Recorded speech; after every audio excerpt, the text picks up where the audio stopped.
Delighted to say that I've been joined by Rowan Athale to talk about his new film, Giant. Rowan, how are you, sir? I'm good. How are you? Very good. I have to say, congratulations on a fantastic film. It really is very good. Oh, amazing. Thank you so much. Well, before we talk about the film, I would love to know, where did this film really begin for you? Well, it's a long story, but I'll try and cut it down. It began when I was 5 years old, and I watched Rocky 3 with my dad and my brothers, and fell in love with both cinema and with boxing. I didn't know whether I wanted to be a film director or a boxer, but a trip to the boxing gym told me I wasn't going to be a boxer.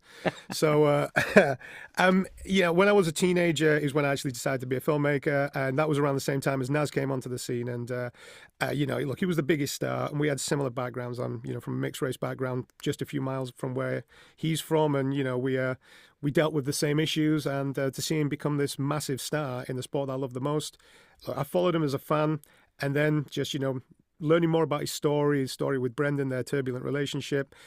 By the time I was 19, I knew I wanted to make this film.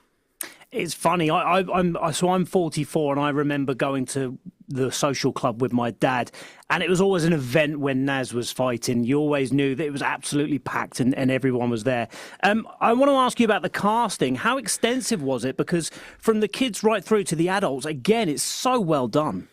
Oh, it was extensive, yeah, and especially with the kids. It's the kids that we've got in this are truly fantastic, and you've got to lean on other people's experience. And we had, with Colin Jones, we had a great casting director, and look, he put maybe 100 audition tapes in front of me, and out of that 100, I met with and did a kind of live auditions with maybe 50 kids.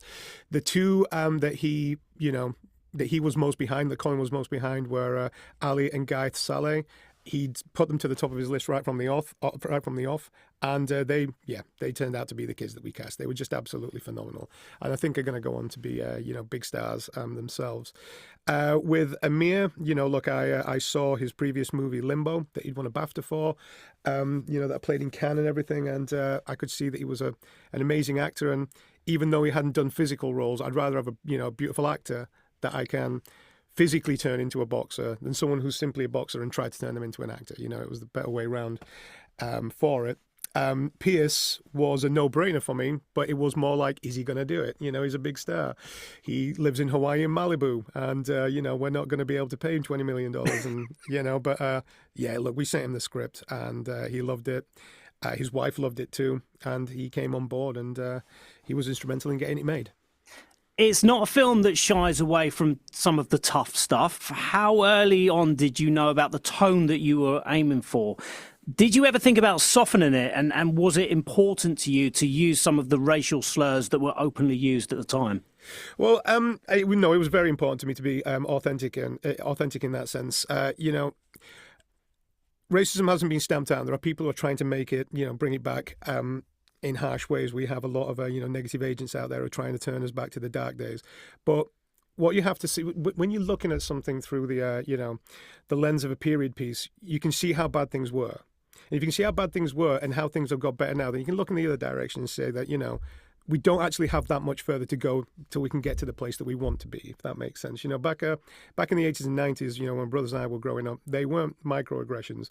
This was, bloody fighting in the streets, in the playground. It was, bricks through the walls of people that didn't have white skin, the windows, should I say, of people who didn't have white skin. It was graffiti all over the walls. It was, it was very in your face, and it was very constant.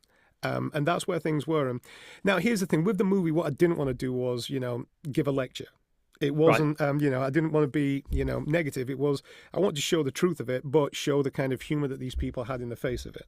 So, that was the kind of tonal balance that we struck with it. And, I'd got that in the script, and it was something I did have to pitch, with the finances, because they said, look, there's so much humor and there's so much heart here. At the same time, there's a lot of harsh realities. And I said, well, that's an exact description of what it would have been like for Nas growing up in Sheffield. There would have been laughter everywhere, as well as, the horror of the situation. So, look, I wasn't going to tell this story without being authentic. I would have just not done it. And did Naseem have any input into the film? I know that you were with him last night. So what does he think of it? He loves it. He does. He loves it. His family love it. They've seen it, 3-4 times now. We privately screened it for them at first. in Dubai, then again in London. They came to the Red Sea Film Festival, and they're here with us tonight at the premiere.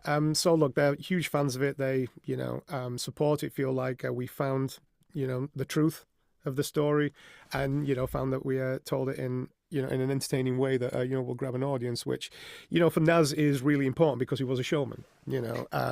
He wasn't involved during the production of it, which he was aware of it. He just wanted to give his opinion after it was done. In his words, he's not a filmmaker, and so, but he is a film fan. And so we know, whether he'd like it or not. And, look, it turns out that his reaction was exceptionally positive. So that was great. It's a very, very honest piece. Now, without giving anything away, it is an absolutely fantastic ending. What made you include that scene? Now, that was... it's hard to describe this one without the spoilers. It really is, yeah. It really is. But look, that scene was incredibly important to me. There was to me, when I think of Naz, I think of one of the most successful, sportsmen this country's ever produced, and which is something to celebrate. But it's also a tragedy because there was so much more there, and there could have been so much more if these two men could have just let their egos get out of the way and could have just, apologized to each other for their parts in the split of their relationship.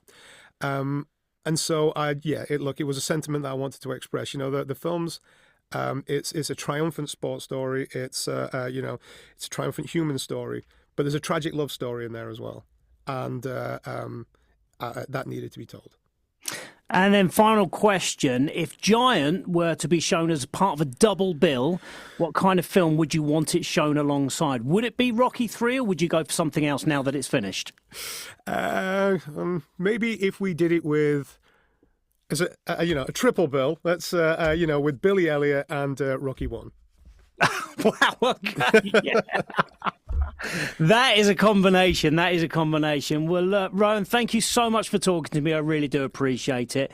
I love Giant. I think it is so good, and I think now that it's out in cinemas, I think it is going to get that reaction from everywhere, and it is a film to be proud of. Thank you so much for talking to me. Giant is out in cinemas now. Go and watch it. Fantastic. Thank you so much.